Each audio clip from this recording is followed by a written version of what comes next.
All right, welcome back to the LOOPcast, Catholic Vote's weekly rundown on all things faith, culture, and politics. As always, it's me, Tom, Erica, and Josh. And today we're here to discuss the next front for the abortion lobby. It's something not a lot of people know about. What I'm referring to is abortion by mail. And so, Erica, we just had something drop this past week, major news and not getting a lot of coverage, I think for good reason. And it actually could put a lot of people in a really tough spot when it comes to conscious rights. What just happened last week? Sure. So there's kind of two stories here, but the one that happened most recently following a change in policy by the FDA, which actually rolled out on January 3rd, this week, CVS and Walgreens, your friendly neighborhood pharmacies, announced that they will sell chemical abortion drugs, specifically mifepristone and misoprostol, to anyone with a prescription for them. Previous to this change in the FDA policy, these drugs could only be obtained at clinics, medical offices, and hospitals. Now you can get them the same place you get your antibiotics or your inhaler for your child with asthma. Got it. And so as opposed to having to go to specialized places, we're talking CVS and Walgreens. And just to be clear, there's no other use for mifepristone than abortion, right? Right. Yeah, the FDA is really clear on this, and they've said themselves on their website when they originally approved the drug last year in 2022, they said the only purpose for which you may prescribe mifepristone and misoprostol is to end, quote, an intrauterine pregnancy through 10 weeks. So they are clearly designed and adapted and intending for producing chemical abortion. And the only purpose for which they may be marketed or prescribed is to end human life. Right. And so why has this become the latest push? I think what I really struggle with is these are really dangerous drugs. I mean, they're used in order to chemically end a pregnancy. And that to me, a baby. Yeah. Oh my gosh. To the baby, they are the ultimate danger. Nice.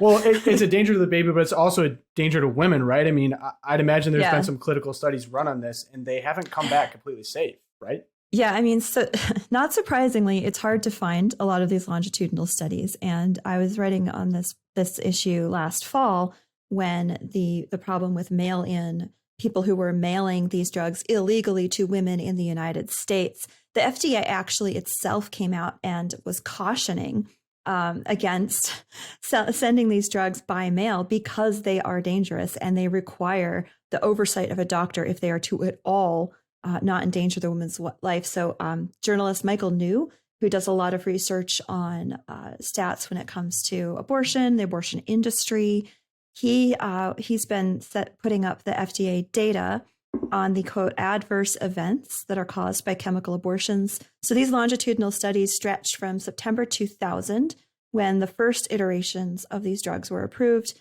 to June of last year. There were 28 deaths caused by the drug in the women taking them. Adverse events, which are basically any complications. There were over 4,200 adverse events related to the drug, over 1,000 hospitalizations, over 600 blood losses requiring transfusions, and over 480 infections. So this is not a quote unquote safe drug for the woman. It's obviously fatal to the child when it is successful, quote unquote. But it is not. It can cause some serious health complications for the mother. Yeah, and it seems to me, with even questions as to the safety, to push this so hard and to make it so normative to just, walk down the street and go to your CVS or whatever, this has to be a money play, right? I mean, there's no way that the Dobbs decision was good for the abortion lobby and all those people. So it's a money game, right? That's all I could think about here. Why else would they be putting people at risk?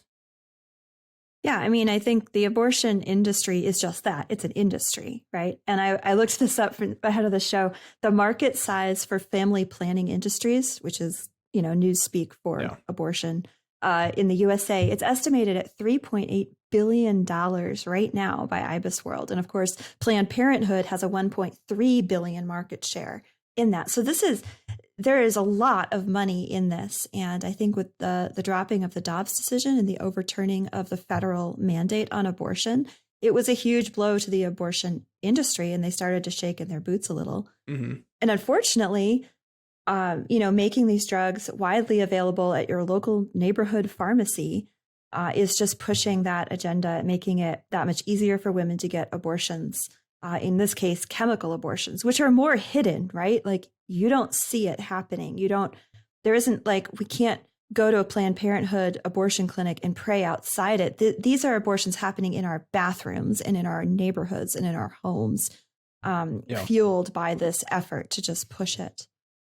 Yeah. And I guess another question too, what kind of position does this put America's pharmacy techs or pharmaceutical workers in if you're holding in your hand a drug that you know the explicit purpose for, the only purpose for, is to chemically end a life?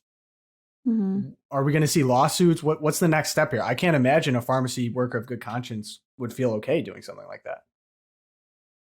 Yeah. I mean, the difference between this and other drugs or contraceptives that, we've had conscience rights fights over for pharmacists and pharmacy workers in the past is that this drug is unquestionably the only reason you would be handing this across the counter to a woman standing there or to a secondary person picking up the drug who is hopefully not forcing her to take it.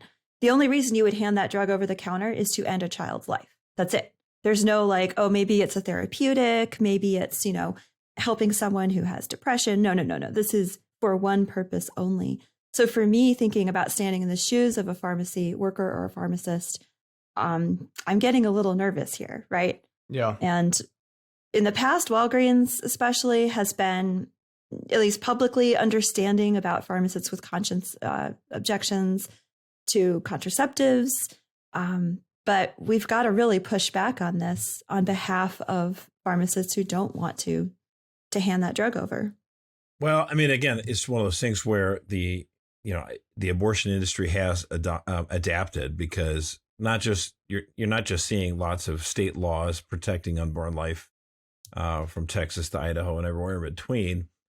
Obviously, blue states are going the other way. They're giving the green light to the killing of babies, unfortunately. But yeah, I mean, you're seeing this difference. Like, if you wanted to abort a child 30 years ago, 20 years ago, you're having to go to a facility. And you're right. Now it comes to you in the mail or you get it at your drugstore.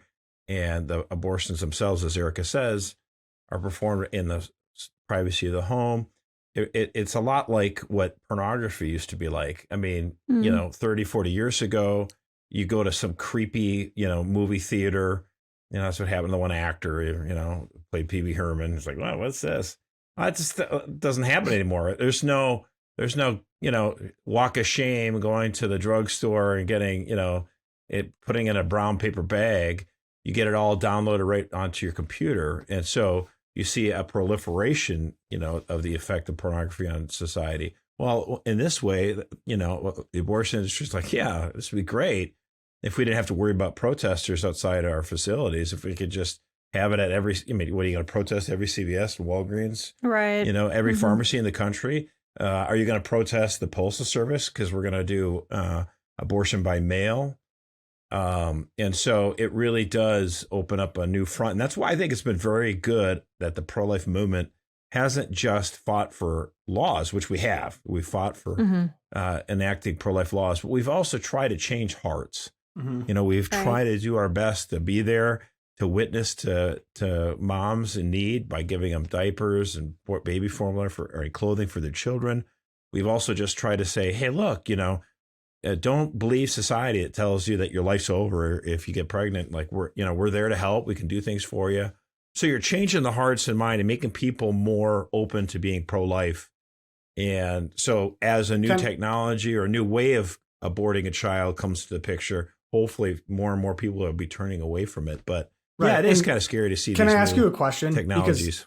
Because I want to be empathetic to the other side, because what I see here is the next logical argument to me is, well, if they don't get this kind of drug at an early stage of a pregnancy, they're just going to do a really dangerous coat hanger type abortion.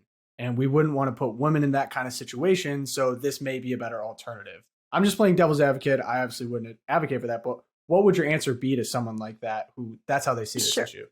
Yeah, sure. I mean, there's been studies done on this. So abortion drugs, first of all, have been shown to cause such painful abortions. Because you think about what's happening, it's like the most painful miscarriage labor a woman could possibly go through, because it's not the body naturally, getting rid or, shedding itself of a child who's died, but it's actually induced. So in addition to killing the unborn child, it's shown that chemical abortions are 4 times as likely as surgical abortions to result in medical complications and trauma. And in fact, I was just looking this up as well. After a chemical abortion, there's a 53% greater risk of an ER visit for abortion complications. 53%. That's really high. For any other medical procedure or desired outcome, to have 53% higher for chemical abortions than surgical abortions. And I'll drop the name of that study that was done in the show notes as well for anyone who wants to read it for themselves. And it really shouldn't surprise us, because it's being, right. No surprise. It's being taken, at home, and maybe not even in consultation with the doctor very closely, as opposed to, a procedure which is done right at a facility. We would prefer, obviously, neither of those to occur. That's the point. But that's the point, right? Is I think that we should all desire a world in which no woman should ever be in that position where they have to make that choice. Why don't we feel like they have to take correct? But why can't we take the $5 billion that go into the abortion industry or the chemical industry here and use that money to give to mothers who are in tough positions like this, or try to improve positions of the poor? I think people get too narrow, and your only options are a painful, dangerous chemical abortion or a coat hanger abortion, instead of saying, wait, why aren't we taking care of both the woman, child? Well, it's important to know about the coat hanger thing, though. It's just like that was a big talking point for the left in the 1970s and 1980s. You still see symbols everywhere. Pro-life, yeah, of course. And, Bernard Nathanson was one of the founders of NARAL. He was an abortionist himself. And he later said, like, we came up with a lot of those numbers. We made that stuff up. And we sat around, we just inflated the numbers. The back alley abortion numbers, we just made them up. Yeah, so, a lot of that stuff is it's not that it never happened. I didn't say that. But it's a myth to think it was nearly as big as it was. And the fact is, the law is an educator. People say culture matters more. Of course, culture is huge, but the law is a teacher as well. And, people in Texas are starting to realize, like, hey, we have better options. We're going to take care of people. We're going to provide funding to pregnancy research centers, but we're not going to allow this to happen anymore. We're going to be a pro-life state. And that has an effect. That does change the way people think about it. That does make a positive difference. Now, are some of them some women gonna get on an airplane and fly, to somewhere else? Yeah, of course. That's the case. But overall, since Dobbs was overturned, we saw lots of states pass laws, and tens of thousands of babies that are alive today because of that. And I think we need to focus here is that the Biden administration is using every single tool and approach possible to expand abortion. And, I guess before Roe v. Wade was overturned, a lot of the Catholic Democrats would try to say, oh, we're at a stalemate. Republicans want to overturn Roe v. Wade, but it'll never happen. What can we do? Vote for our guy because he's better on other issues. And it's like, well, what happened now? Roe v. Wade's overturned. You got no excuse anymore. And now you have a president, a Democratic president, who calls himself a devout Catholic when he obviously is not. And he's using every method possible to expand abortion. He wants more babies to die. That's his goal. He's, giving the green light to the FDA, everything. He's telling his Department of Justice, make sure the Postal Service can send out abortion pills, all these things.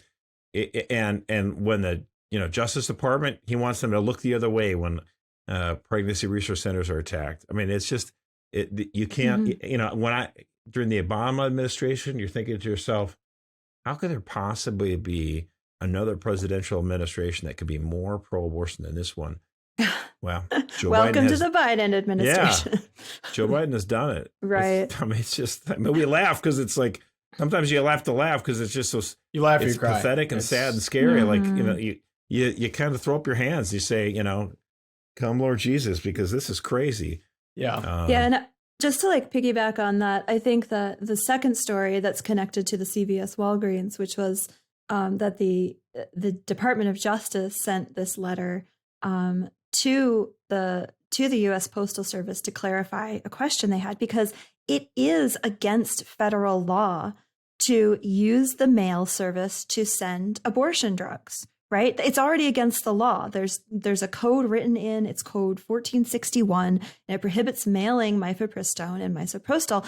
So the USPS, they send a question to the DOJ, do we really have to follow this? And the DOJ comes back and says, basically, no, you don't have to follow us. And they do this, mental gymnastics and workaround of the law, saying, well, the law does not prohibit the mailing or the delivery or receipt by mail of these drugs if the sender lacks the intent that the recipient of the drugs will use them unlawfully. And you're like, wait, what? Where? And you're thinking to yourself, when did the Justice Department hire Jesuits?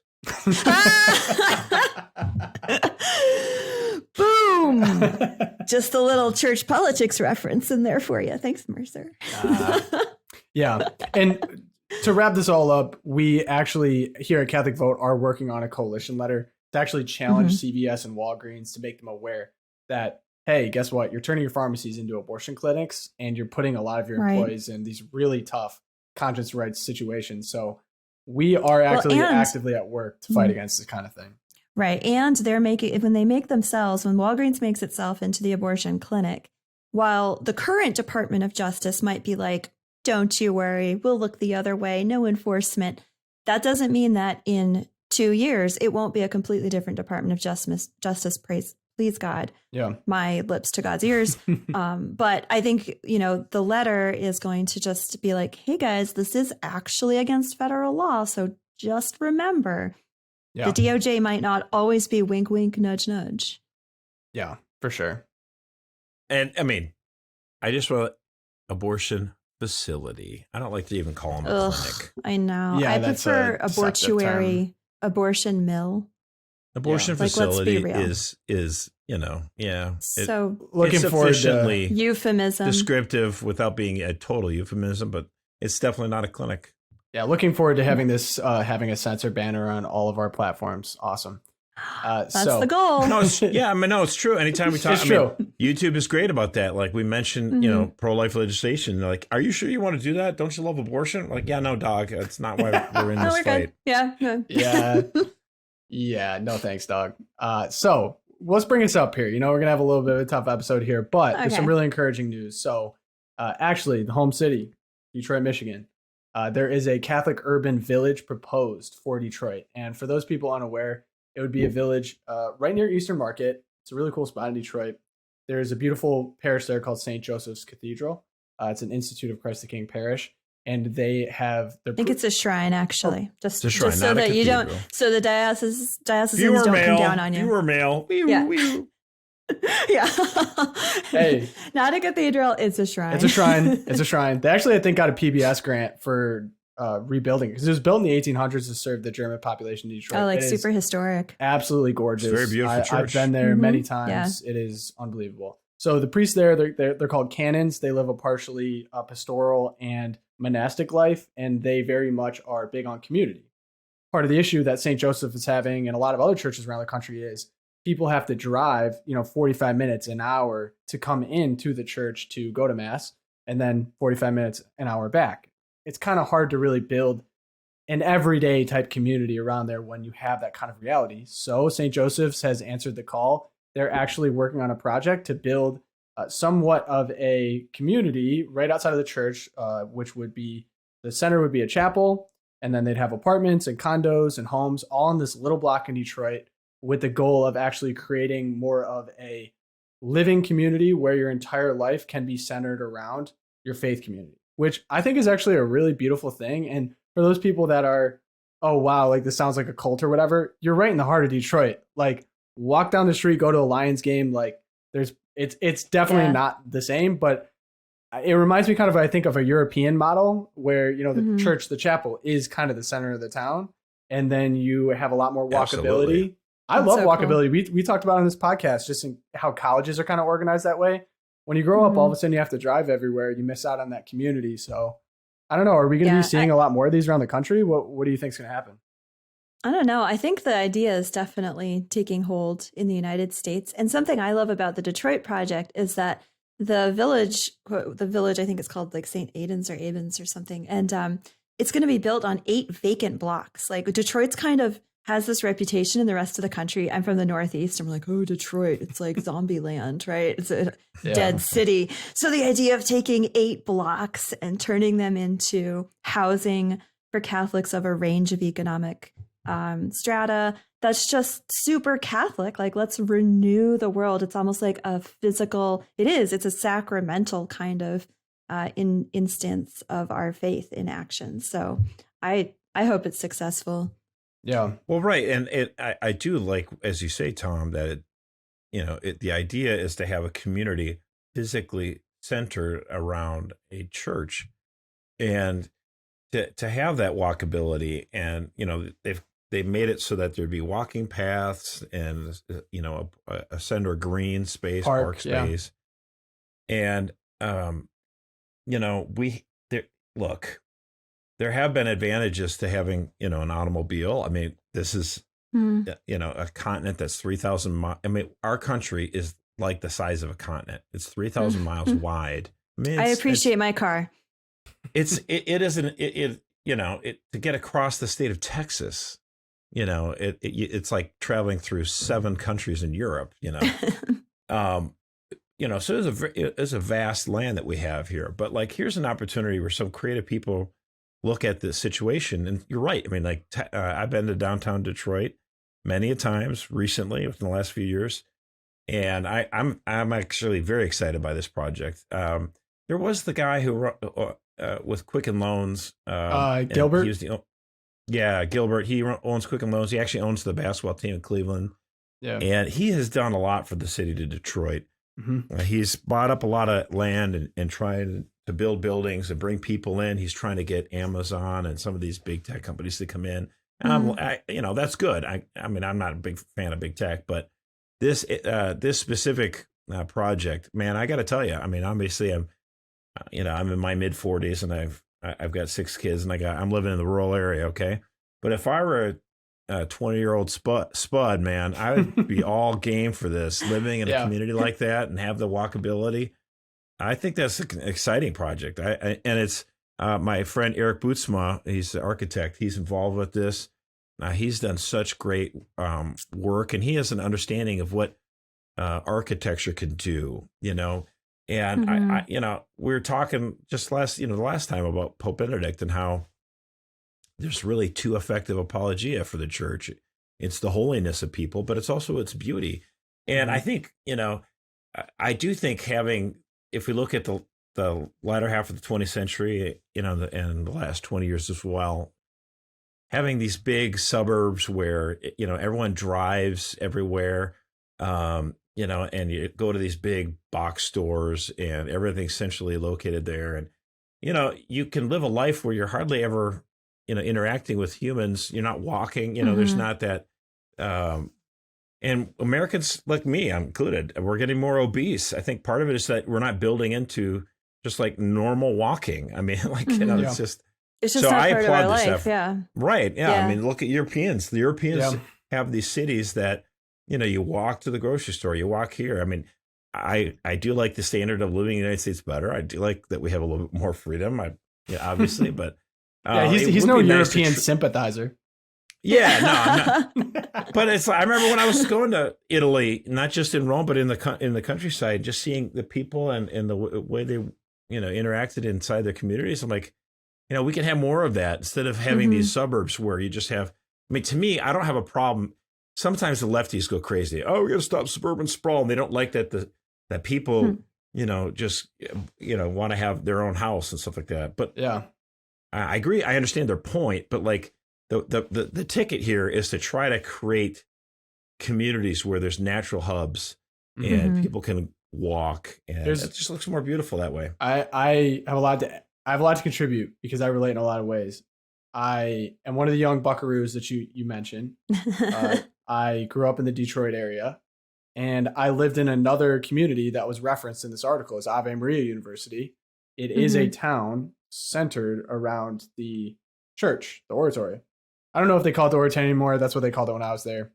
And I also think too, it really struck me. So many of my friends are talking to me and they're like, it's so hard for me to meet people. And then of course, I hear that a lot. I'm a young man, right? They're all like, I'm looking for a partner. I'm looking for a wife. Like I'm looking for someone that would be, I'd consider dating. Just to be clear, you're not. No. This is your friend speaking. Just for the ladies listening, Tom's all set. Yes. But it's his friend. My wife is wonderful. I just wanted to make that really clear. Very clear. But I have friends who aren't as lucky as me.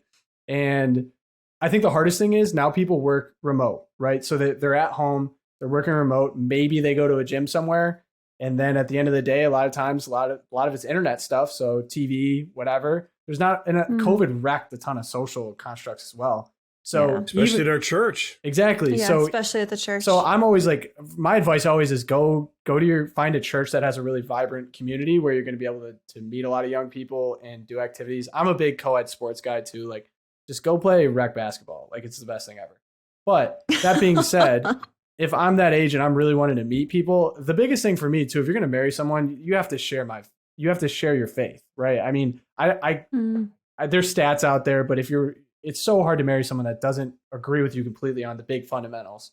And so if you're in a community where you knew you're going to be surrounded by people that shared that common faith, you'd be taking part in the same activities surrounded by that common faith, you would have so much more walkability to just say hi to people when you walk around. Detroit gets frigid cold, so maybe people will be all bundled up through scarves, be saying what up. But at Ave Maria, the coolest, I met my wife at Ave Maria, is we walked around all the time. We were outside all the time. I mean, it's gorgeous in Ave Maria, but that was just part of the genius of the design, is that everywhere you go, you could walk. There was a billion activities. Everyone was on the same page. It was awesome. And it was so good for me. It really helped form me. It was very formative. And I think you're right. It'd be good for mental and physical health. And also you just get to know more people. Yeah. And I want to add, actually, if our society were like that, I think it would have if you saw, I think nowadays the percentage of people who know their immediate neighbors is at probably all-time low. Yeah. Right? Whereas 50 years ago or 80 years ago, people actually they knew their neighbors more. And so if you know your neighbors more, you have a tendency of just like being understanding and realizing that the guy cutting you off in traffic might be the guy who lives next door to you. Yeah. And you don't want to make him upset. And it's easier, but in our callous kind of atomized world where everything's virtual or whatever, then the people you see on this in traffic are just people who are in my way and I can't get to where I want to go faster. So anything we can try to do to like see people on a regular basis, oh, hey, how you doing, Fred? That kind of stuff can kind of, it's like it's good grease for making society work. I want to add too, I think having a public reputation is so important, being known, right? Because it's not an internet reputation that you can just pretend you're some different identity, hide behind whatever. It's important that people know who you are in your local community because there's a form of accountability that comes with, and the fact that they know the kind of person that you are on a real personal level is a game changer, I think, for people's personal development, but also you have people that you can depend on and all of those type of things as well. So I think now in a time of polarization, isolation, depression, stuff like what's going on in downtown Detroit there is the answer to all of those. We need more connection. I think everyone would agree we need more connection. And I think this is a good way to do it. Absolutely. And I think this is just such a human connection because it's in person, right? And we have so many online communities for Catholics. Like there's no reason you shouldn't be connected with someone in your tribe. But if you never actually are together in person, you're missing out on part of who you are. And I did just want to correct myself. It's not St. Aubin Village. It's St. Aubin Village in Detroit, connected to St. Joseph Shrine. And so I just wanted to address the charge that, it's like a cult and this is going to be a commune. But I think what they have going for them with this project is that the parishioners are going to own their own homes. Like it's going to be, they build the homes, people purchase them, rather than a commune where you sign on and they're like, here's your plot of land and your sheep, and you're going to be here and we will control you and you can decorate your house. So I'm sure. I mean, the fact that we even feel that need to kind of offer that counter is just so alien to me. I've been involved in a few. It's personal, Josh. This is important. It's important that I put this. So they even have on their website, the proposed St. Aubin Village development is an independent initiative of Bindwood Ave Ventures and is not affiliated with St. Joseph's Shrine or the Institute of Christ the King. And I think it's important that they do it. And it speaks to what you were saying, but I just don't want anyone coming at me. I have a few people who come to me in the inbox and gleefully correct me on things, which I love. Keep emailing me. But We love you guys. LOOPcast at CatholicVote.org. Email me. But I don't want to be corrected this time. So them's the facts. So now we move on to a really interesting interview with Nate Hochman from the National Review on what the heck is going on in South Dakota. Today we have staff writer at the National Review, Nate Hochman. He wrote an excellent article called How Gender Ideology Conquered South Dakota. Nate, thanks for joining the program, man. Hey, thanks for having me, Tom. Good to be here. Of course. So running right into it, salacious title. It almost felt to me almost like a drama made for TV or something. We have rising star Kristi Noem, governor of South Dakota. We have major big business, kind of shady interests. And then we have us, kind of the people getting screwed over by all of it. Could you just run us through a basis? What's the story we're talking about here? Yeah, I mean, I think it is sort of a particularly striking story. And one of the reasons I chose South Dakota is because it's such a sort of perfect illustration of what's happening in red states across the country. So South Dakota, anyone who knows anything about South Dakota knows it's an extremely conservative state. South Dakotans are one of the most conservative ideologically, voter bases in the country. Mm-hmm. They've been governed by Republican supermajorities for decades.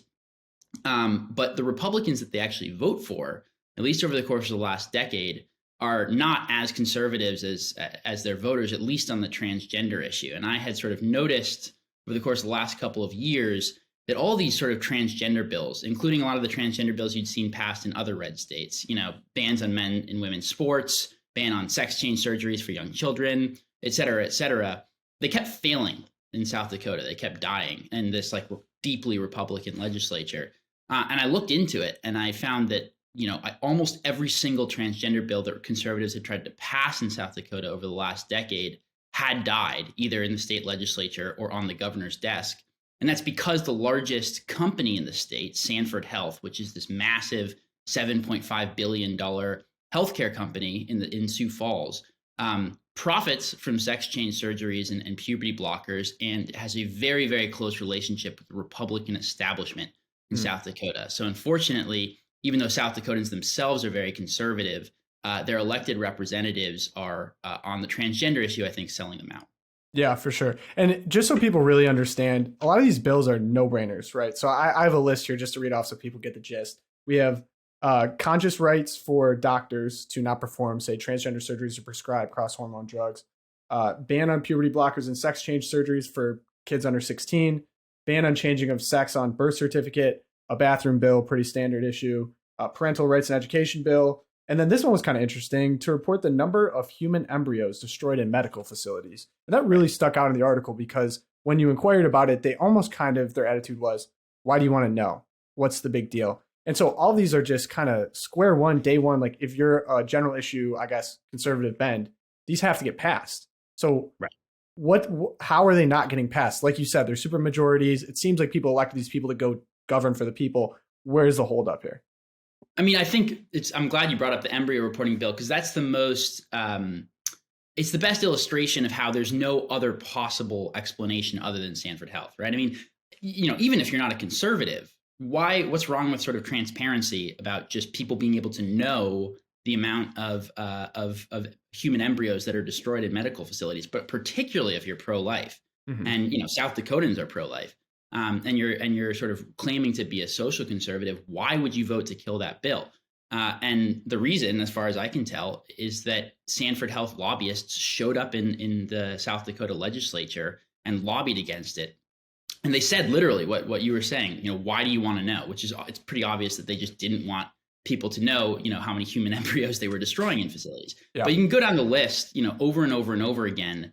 You have active Sanford employees actually working as elected lawmakers in the state legislature. And they're both lobbyists and elected lawmakers, which is a huge conflict of interest. Right. You have a lot of Republican leadership that's heavily funded by Sanford and these different sort of Sanford associated lobbying groups.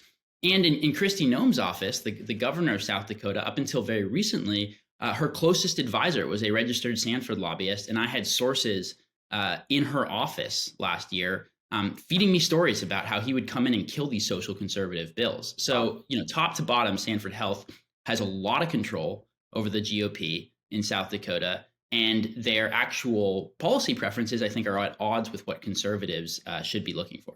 Right. And I'm glad you brought up Kristi Noem, too, because she's kind of perceived as this rising star of the Republican Party, shooting guns on the 4th of July, talking about how pro-life she is. And then I think it was a big watershed moment for a lot of people to see she vetoed this trans athletes in sports bill. So you have to play the sport with your biological sex together. And so what was surprising, I think, to people is common sense. You also brought up in your article, it was killed 7 times.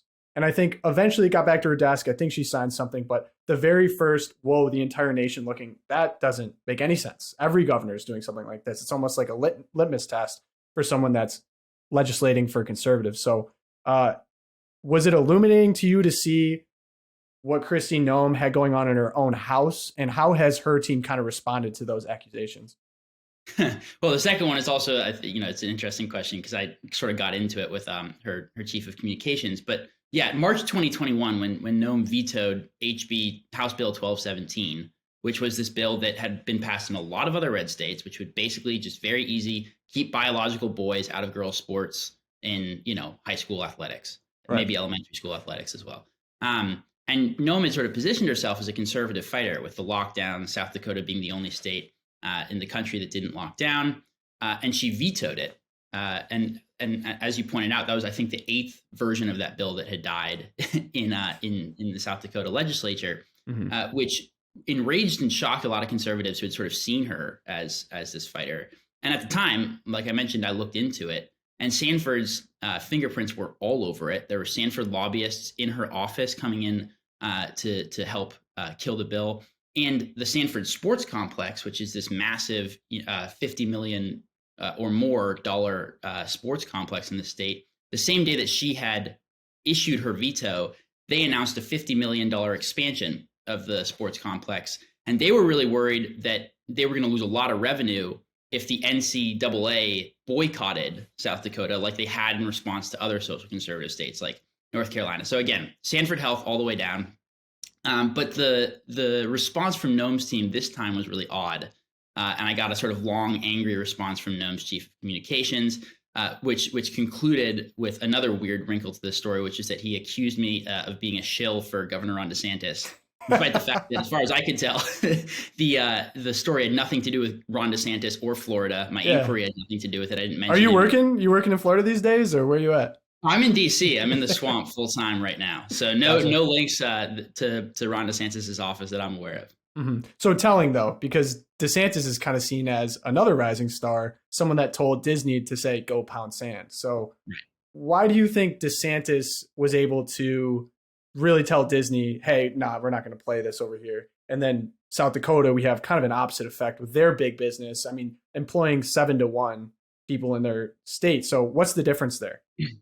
Well, I think to be fair, South Dakota is a much smaller, less kind of economically powerful and populous state. So Sanford Health is really the only game in town in South Dakota. It's, like you said, the largest employer by nearly 700%.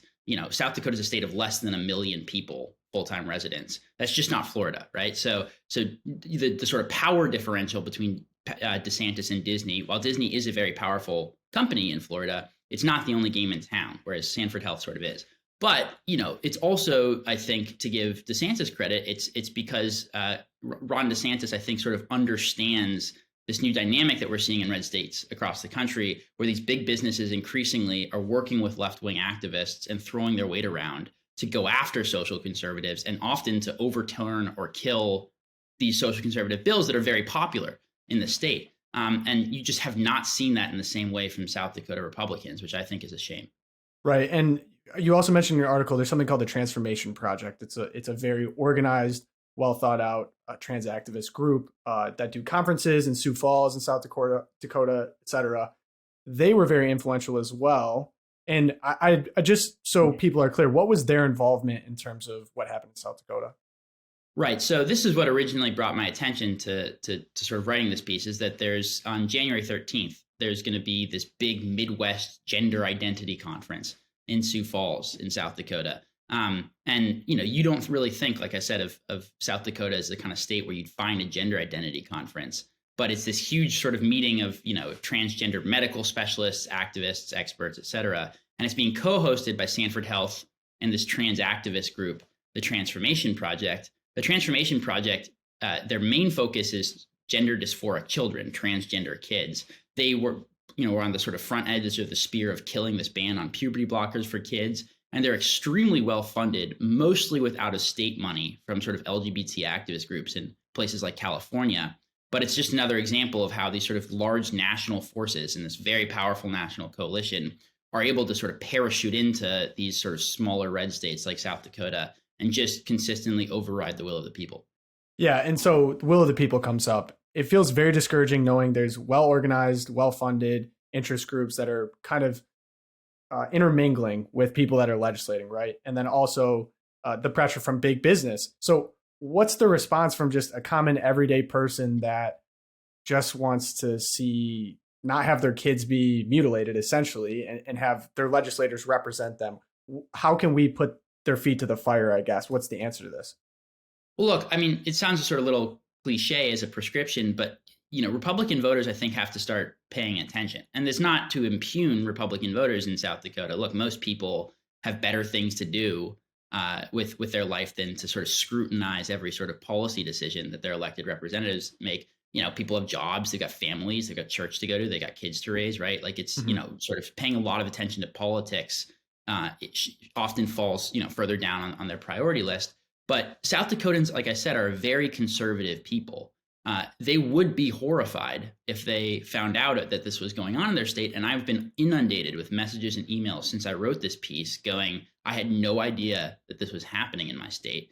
And they think, I think, something that might have been true in another era, which is that if they vote for someone with an R next to their name, that person is going to fight for their values. And we've just seen from the GOP, not just in South Dakota, but across the country in the last few years, that there are a lot of Republicans who I think are not aligned with what Republican voters think, particularly on cultural and social issues.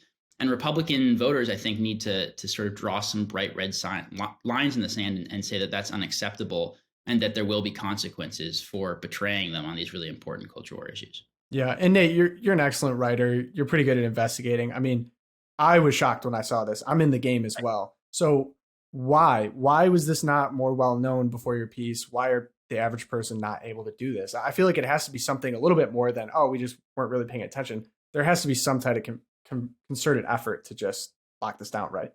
Well, sure, right. I mean, Kristi Noem and the sort of South Dakota GOP establishment is not interested in broadcasting that they're killing, bans on sex change surgeries or the chemical castration of 12-year-olds, right? Like they are from South Dakota. Kristi Noem clearly is someone who has national ambitions and wants to project this image as a conservative fighter.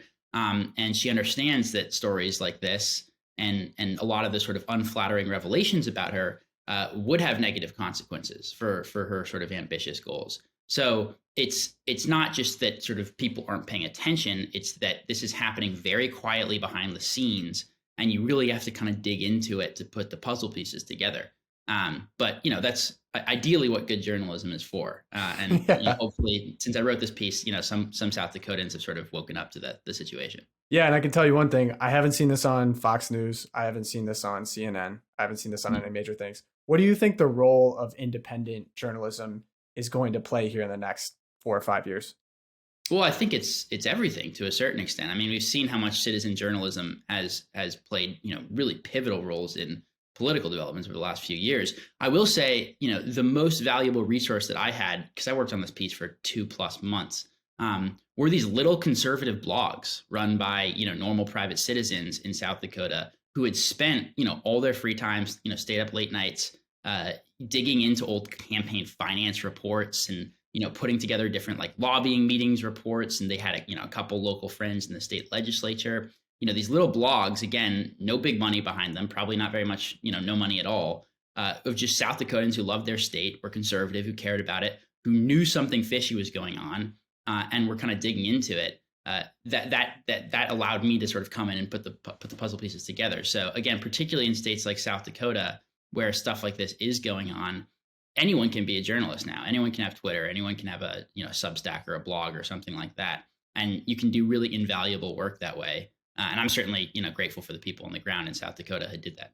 Yeah, for sure. And speaking of Twitter, Nate Hochman, a great follow. I actually was telling him before this, I followed him for a little while. And the biggest change was you changed your National Review picture to the AI generated thing, which I do talk about later in this episode. So you threw me off, but yes, I have been following for a while. It's back, actually. The AI is gone because I decided AI is kind of demonic. So freaks me out, man. Later in the episode, foreshadowing freaks me out. So yeah, go give Nate a follow. Go check out his work at the National Review. Seriously, excellent piece. Hopefully we'll be able to have you back when you break the next big story. Awesome. Thanks, man. All right, welcome back from the interview. Really enjoyed it. Erica, you have something that you must mention or we will be in trouble. That's right. So this is a shout out to Sarah Chastain and all the team at Catholic Vote. This morning, we dropped LOOPcast, and we also are dropping an eBook detailing. It's called Churches Are Burning, and it is detailing the rise in violence against Catholic churches, particularly since the George Floyd riots in May of 2020. And it just details what's been happening and especially why the Department of Justice has not been investigating or prosecuting these crimes. And I think you will be surprised to learn the scope of what has been going on. We are at levels of violence against Catholic churches, vandalism, burning that we haven't seen since the Ku Klux Klan. And I'm dropping that name because, yeah, it's going to get your attention, but it's actually what's really going on. So head over to CatholicVote.org/ebook, download your copy today, and also find out what you can do to help push back on this and to demand accountability from the Department of Justice. Check it out. Another week, another Twilight Zone, probably the easiest piece of content to put together at Catholic Vote because we live in a world stranger than fiction. So, Erica, you came ready to roll. Let's go you first. Okay. This was just like my dad was a pediatrician growing up. So this kind of thing just rankles me beyond what I can even talk about. Good but word. This week we had CVS News covering a story on how pediatricians and medical providers are now advised to prescribe drugs or weight reduction surgery, weight loss surgery to children under the age of 13. I didn't even know they were doing it over the age of 13, who are struggling with obesity. But this was the quote that got me. Erin Kelly, Dr. Erin Kelly, co-director for the Center for Pediatric Obesity Medicine at the University of Minnesota, said, quote, "Obesity is not a lifestyle problem. It is not a lifestyle disease. It predominantly emerges from biological factors." I was like, well, that's interesting. I'm going to go do some research. Turns out in 1980, the year before I was born, 5% of children were diagnosed as obese, 5%. Today, obesity affects nearly 20% of kids and teens in the United States. That's a nearly 50% increase.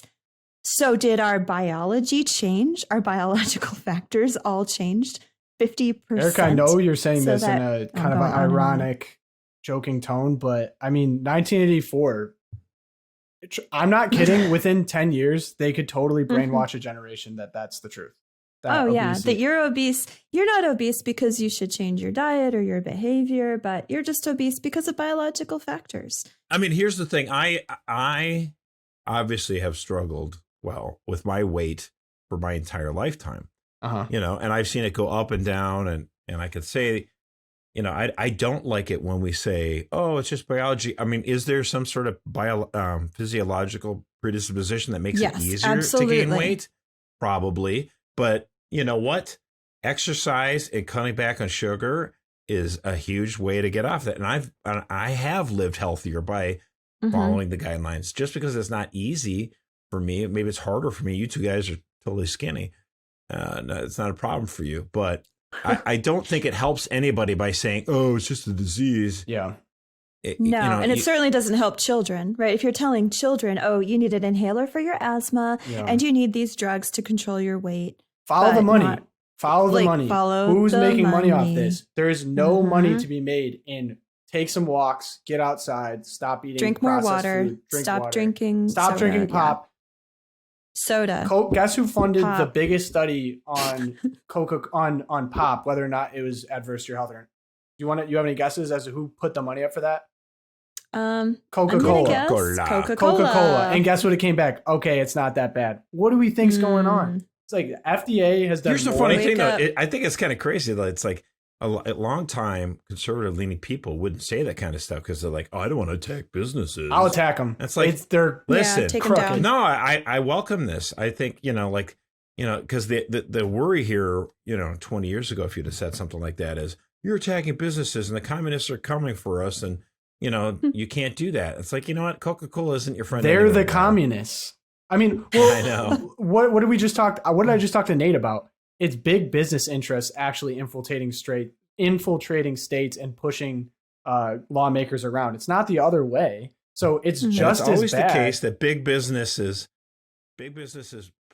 preach capitalism, but they want government protection for themselves. Right. They want their competitors to have to go through the competitions of capitalism. They don't want it. Yeah, and I'm not even here to play moral high ground or whatever. Just I think people need to stop being so naive and look at the incentive structures. Of course, it's in that big businesses' interest to eliminate competition, right? That's how they make more money. That's how they grow. That's how they get money for the shareholders. It's just, I think the internet has actually been pretty integral in revealing to people that, hey, maybe these people that are coming out with these official studies and have all these big titles maybe don't have your best interests in mind and don't really care about their health, that they're actually trying to fund their bottom line and get their people paid and whatever. It's not really what was done 100 years ago and why obesity was not really even a thing. And so I just think the internet's been great at revealing independent journalism. There's been independent news sources. I mean, guys like Joe Rogan has put people onto these really interesting diets. I'm not here to advise on. I'm not a health expert. I don't know. I'd go that extreme as Joe Rogan. Look, just eat beef liver all the time. Jordan Peterson. Yeah. The Liver King. Jordan Peterson only eats steak or something. Oh, he's on the carnivore diet. Carnivore diet. Everyone's different. Carnivore diet has a lot of benefits for some people. Maybe Look, I'm not here to say what doesn't or does not work. But for rich people. But the point is that people should have their own choice to choose what works for them and what doesn't, consume what information they want to and not take others. It's the expert class coming down with, this is the God's honest truth. It's interesting though, just to tie this up with a bow, tie it. For a long time, conservatives would be skeptical about the government, and the left would be skeptical about corporations. And the answer is actually both. Both of them, because they work together. You should be skeptical of Coca-Cola and the profit incentives they have. You should also be skeptical of the USDA. Maybe actually, if you're a multinational billion-dollar company, maybe you're trying to influence senators and congressmen, to try to get the USDA to put out stuff, the food pyramid, which should be totally was upside down for the longest time. You should eat tons of grains. No, you shouldn't. You should eat tons of vegetables. I mean, it's how could this happen? And so liberals just think, the government's there to protect us. The government is all of us together. So naive. It's give me a break. Conservatives are right that you should be skeptical of your government, and liberals on this are actually kind of right. Be skeptical of corporations, but it's flipped. So now liberals are trust government and trust corporations, whereas now conservatives are don't trust anyone. Wait a minute. Maybe we shouldn't trust either. So it's kind of a crazy, it's a realignment of sorts. It's crazy. Yeah. Well, speaking of not trusting anyone in the Twilight Zone, my Twilight Zone this week is AI. AI is on the big hot seat, man. There's this thing called ChatGPT. You basically can type in prompts to it and it'll spit back whatever you want. It's pretty unbelievable. Okay, you gotta explain this to somebody who I'm 5 years old. All right. What the heck I'm are you 5. talking about? What's going on, Pogo? That's the beauty. First of all, what is AI? All right. AI stands for artificial intelligence. Right. Okay. And there's a AI based software called ChatGPT. You can Google it right now. I'm Googling it right now. You could type in, listen to the Loopcast and give a monologue like Tom would give. The host, Tom Pogasic, would give, and it would spit something at you. It's pretty unbelievable and kind of scary. So there's actually a lot of schools now that are really on guard for their students using this to say, just copy paste the prompt, put it in, it'll spit back, a 5-page essay, whatever you need. That's fine. Give it back. And what's scary about this to me is it's really the early stages of what they're saying the potential for this is. Mm-hmm. So that's just on the complete hot seat Twilight Zone as a whole. I think that people will probably adapt to it. It will be more integrated in ways that we won't even think about 5 years from now. But I think both sides will be kind of using it. Like, I think teachers will also be using AI to detect whether or not an AI is using something to cheat. Like, it's just all boats are going to rise. I don't know. AI kind of scares me. My Twilight Zone is if someone wants to do it, make a Loopcast episode on ChatGPT, and if it's convincing, you might take my job. But yeah, not challenge looking forward accepted. Yeah, hey, you can't take my job. You're already on the show. I don't want your job, Tom. Yeah, that's all. AI's, I don't know, scary stuff. Yeah, well, I think people are just going to have to Twilight. get. I think people are just going to have to get more skeptical about things that they see because, it's artificial intelligence plus, just there's also the aspect of where you can take video and create fake deep videos fakes. where Right. deep fakes where it looks like Tom Cruise is saying something, but it's not him, it's someone else. And so just in general, we just need to be a little bit more skeptical of the things that we see and that kind of thing. Yeah, they haven't been able to figure out how to give people like not dead eyes though. Anytime I see one of those AI videos, the eyes are always dead. I'm going to blink my eyes really hard now. So no.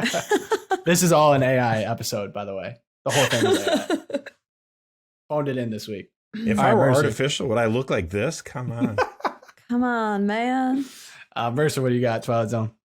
Well, in terms of the Twilight Zone, I mean, is it altogether that surprising? You'll remember that President Trump was lambasted significantly for having classified documents at his home in Mar-a-Lago.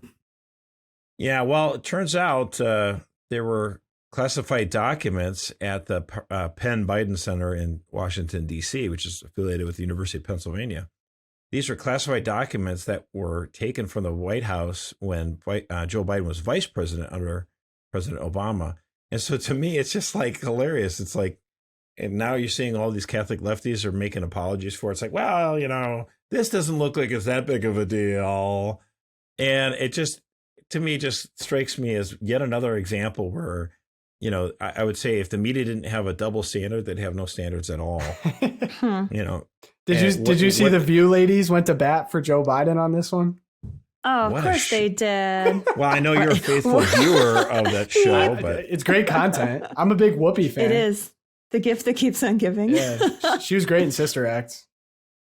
Yeah, that was pretty fun. Yeah, no, I was just scrolling through Politico and Axios, and they're not even covering the story. They're not even. Whereas when the Mar-a-Lago raid happened, gosh! I mean, it front was page, months, everything. Front page every day, all day long for months. That's all they talked about, and it's not even covered. Well, it's not right coverage. Like, it's an apologia. not Right. on Politico. It's like it's a tiny little news. Well, it's nugget a back tiny in the blip. corner. It's a tiny Yeah. blip, Right. or they like trot out the apologia for why it's not bad. It's like it's Right. not true, unbiased coverage. It's, hey, this is why it actually isn't that bad, and why Trump was way worse and he's the evil one. It's like, this is why we're here, guys. Yeah. Like, we need So independent predictable. And the news thing is, sources. if they do this in because they do this on every different situation, everything that comes down the pike, every time, then what you create a situation where people are like, if it's sort of like,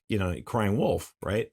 So how would you expect any Republican or conservative to take you seriously if you said, no, actually, in this case, what Biden did was kind of stupid, but what Trump did was actually much worse?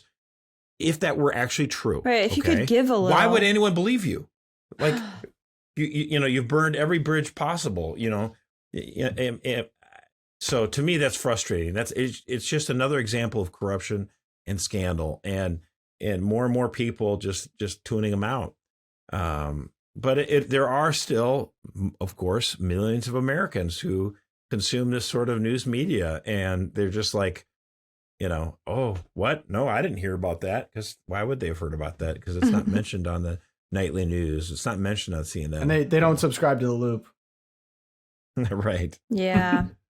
And on that note, go subscribe to The Loop. But this does the same for this episode. Thank you so much for watching. We really appreciate it. Cat's out of the bag. I actually answer the emails. You can contact me directly through loopcast@catholicvote.org. I really enjoy hearing from you guys. If you really want to help us out, go leave us a review on whatever platform you're listening on. Shoot us 5 stars if you think this is great. It really helps boost us in the algorithm. We really appreciate it. And that does the same for this one. We'll see you on the next one. Bye, guys.